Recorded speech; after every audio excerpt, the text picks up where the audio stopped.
Stop, breathe. Before you tear yourself down again, before you look in the mirror with disgust, before you let that voice in your head call you, not enough. One more time, ask yourself this. Who taught you to hate yourself before the world even had a chance to? Because here's the truth. You became your own enemy before life ever truly challenged you. And that ends today. You are not broken. You are becoming. This is the truth they never told you. The world made you believe that your cracks define you, that your setbacks are the final story. But what if I told you the exact opposite? What if I told you that every piece of you that feels shattered is a part of something larger being formed? Something powerful, something unstoppable. You were never meant to be flawless. You were never designed to fit neatly into someone else's box of perfection. You are raw, evolving, unfinished. And that is your power. The struggle you're in right now is not evidence of your failure. It's the proof of your becoming. You're shedding layers, breaking patterns, reconfiguring your identity. This isn't destruction. It's transformation. You've spent so much time trying to be fixed, chasing perfection like it's a prize at the end of pain. But here's what no one told you. You don't need fixing. You need recognition. You need truth. You need someone to stand in front of you and say, there's nothing wrong with you. Your sadness doesn't make you defective. Your anxiety doesn't make you weak. Your anger, your confusion, your heartbreak, those are all evidence that you're alive, that you feel deeply, that you care enough to be affected. That is not something to run from. That's something to stand on. Because if you can feel it, you can face it. And if you can face it, you can rise. Every moment you thought you were falling apart, you were actually coming into alignment. Think about that. The friendships that ended, the opportunities you lost, the doors that closed, they weren't evidence that life was working against you. They were redirections. You were being pulled out of what was limiting you. And in that discomfort, you started building resilience. It didn't feel good, but it was, yes, necessary. You learned to stand taller. You learned to speak up. You started becoming someone who doesn't settle for less than what they deserve. And that shift didn't happen when life was easy. It happened when life cracked you open. Those moments didn't break you. They as introduced you to your power. There's a beauty in being unfinished, in not having all the answers, in still searching, still building, still growing. Because that space, the one between where you were and where you're going, that's where your character is forged. That's where your strength is born. You're not weak because you haven't figured it all out yet. You're courageous because you keep going on edge despite that. That's what most people won't tell you. The most powerful people in the world didn't arrive at their greatness fully formed. They broke apart. They rebuilt. They failed. And through all of that, they discovered something deeper than perfection. Authenticity. And that is what you're finding too. When you stop trying to fix yourself and start trying to understand yourself, everything changes. You begin to realize that every reaction you've had, every fear, every doubt, it all has a root. You weren't born with self-hate. You were taught it. Somewhere along the line, someone made you feel like you weren't enough. And you carried that silently for years. But that belief, that's not yours. That doesn't belong to you. And now you're allowed to let it go. You're allowed to say, I'm not broken. I'm human. You're allowed to give yourself the same compassion you so easily give to others. Because healing doesn't come from punishment. It comes from understanding. You are in the middle of a story that isn't finished yet. And this part, the messy, uncertain, painful part, is the chapter where everything starts to shift. You won't always feel this lost. You won't always question your worth. But for now, in this exact moment, you need to hold on to one unshakable truth. You are not broken. You are becoming. Becoming someone who is no longer ashamed of where they've been. Someone who wears their battle scars like armor. Someone who looks in the mirror and sees strength where they used to see shame. This journey you're on, it's not about fixing who you are. It's about meeting who you've always been. The world hasn't even seen your full power yet. And when it does, it won't be ready. But you will. You've been living in a prison built from your own thoughts. Walls formed not by reality, but by beliefs you never questioned. I'm not good enough. I always mess things up. I'll never be like them. You've said these things to yourself so many times, they've turned into a kind of twisted truth. But let me tell you something that can change everything. And your thoughts are not facts. They're not the gospel. They're not reality. They're stories. Narratives your mind creates based on fear, old wounds, and outdated patterns. And if you don't challenge them, they'll shape your life into a version you were never meant to live. Where did those thoughts come from? Were you born with them? No. They were planted by rejection, by comparison, by moments when someone else's opinion became your identity. Maybe it was a parent who made you feel small. A teacher who said you'd never amount to anything. A friend who abandoned you. Or maybe it was society itself, pushing you into a mold, convincing you that you had to look a certain way, achieve a certain status, follow a certain path to be worthy. And every time you didn't fit, every time you fell short, your mind filed it away as truth. I'm not enough. But that was never truth. That was pain pretending to be logic. That was trauma masquerading as self-awareness. The problem is, when you hear something long enough, even if it's a lie, your brain starts to believe it. That's how powerful thoughts are. They create your internal world. They shape how you see yourself, how you act, what you allow, what you pursue. If you constantly think you're not good enough, you'll sabotage opportunities that come your way. You'll push away people who genuinely care. You'll avoid taking risks. Not because you're incapable, but because your Zasak's thoughts told you a version of yourself that was never real. And that's the tragedy. How many dreams have died? Not because they were impossible, but because someone believed they weren't worthy of them. But here's the shift. You don't have to believe everything you think. You don't have to let that inner critic narrate your life. Just because your mind tells you you're a failure doesn't make it true. Your brain is wired for survival, not truth. It wants to protect you from pain, so it builds walls, avoids risk, and repeats patterns that feel familiar. Even if they're destructive, that's not truth. That's defense. And defense is not where growth lives. Growth lives in questioning, in asking, is this thought serving me, or is it limiting me? Is this belief mine, or did I inherit it? Who would I be without this story? You have the power to rewrite those stories. You have the ability to talk back to that voice in your head and say, no, I am not a failure. I am still learning. No, I'm not unlovable. I've just been hurt. No, I don't need to be like them. I need to be more like me. That's how transformation begins. Not with perfection, but with awareness.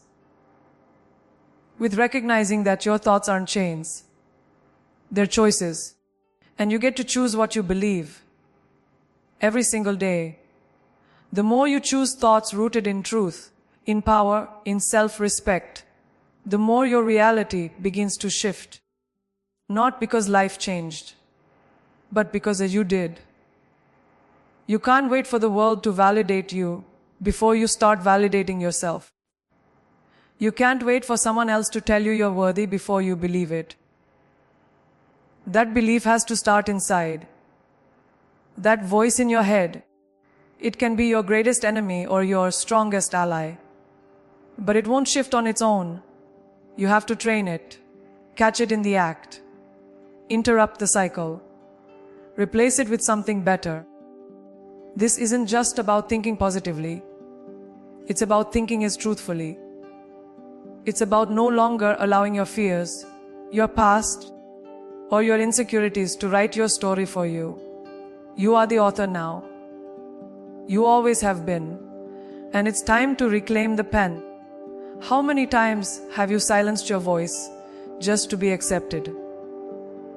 How many times have you shrunk yourself to fit into rooms that didn't even see you? You learned early on that being yourself came with consequences. Judgment, rejection, disapproval. So you adapted. You became a shape-shifter. You started editing yourself for others' comfort. You smiled when you wanted to scream. You agreed when you should have walked away.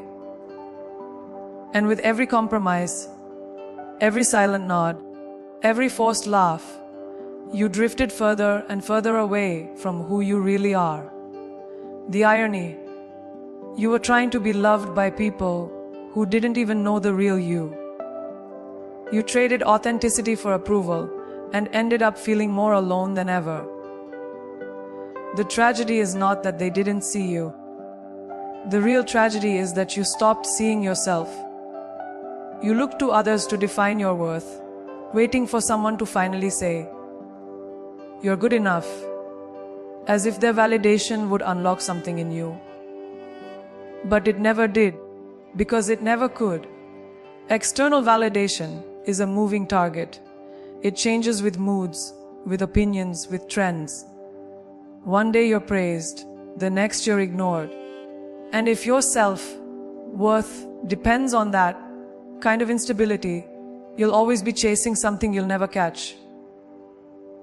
You'll perform, you'll please, and you'll still feel hollow, because deep down, you'll know the truth. They don't love you. They love the version of you that you created for their comfort. Jess. And what's worse, that version of you, it cost something. It cost your joy. It cost your peace. It cost your truth. You stopped speaking up because you didn't want to be too much. You stopped dreaming big because you didn't want to outgrow your circle. You dulled your shine because your light made others uncomfortable. And somewhere along the line, you convinced yourself this was survival. You told yourself, this is just how life works. This is how you stay safe. But safety isn't silence. Safety isn't self-abandonment. Real safety is being surrounded by people who see you, all of you, and still choose to stay. Anything less than that isn't safety. It's slow suffocation. Here's the truth you've been avoiding. The real you is not too much. The real you is not too loud, too emotional, too ambitious, too opinionated. The real you is powerful. And if someone can't handle that power, that's not your burden to carry. You weren't put on this earth to make others comfortable. You were born to live fully, to speak boldly, to love deeply, and to take up space. You're allowed to be messy. You're allowed to be complicated. You're allowed to be evolving. And you're still worthy. Every version of you, before the healing, during the healing, and after the healing, is worthy of being loved and respected. You don't have to edit yourself to earn that. You can stop abandoning yourself now. You can stop betraying your own needs for temporary validation. You can stop giving the best parts of you to people who only want the watered down version. You don't need to prove your worth. You don't need to audition for love. If someone truly sees you, you won't have to fight for their attention. If someone truly values you, you won't have to dim your light to keep their presence. Real connection doesn't require self-erasure. It invites full presence. It demands truth. It calls you to stand tall, not because you're perfect, but because you're real. And being real is the most radical thing you can be in a world built on performance.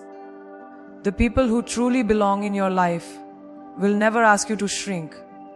They will never ask you to play small. They will never ask you to be less so they can feel like more. You deserve to be in rooms where your voice echoes, not disappears. You deserve relationships where your soul can breathe.